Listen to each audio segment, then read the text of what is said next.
Okay, so for part 2 of this video, coming from the front door, we're going to go ahead and make a right and head down this hallway. Here we've got the laundry room, garage, and then the master bedroom over here. So we'll start on this side, laundry room, and of course the garage. Nothing special. We've got a little condensation up here, perhaps. Oh, you know what that is? It's paint. You can see they're kind of sloppy with the paint.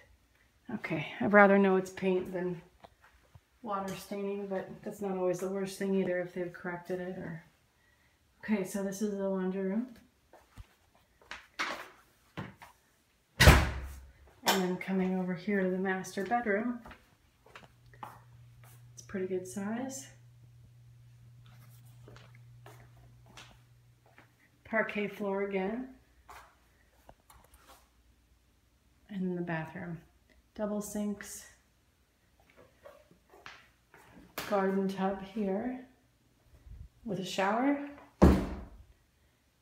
And the closet.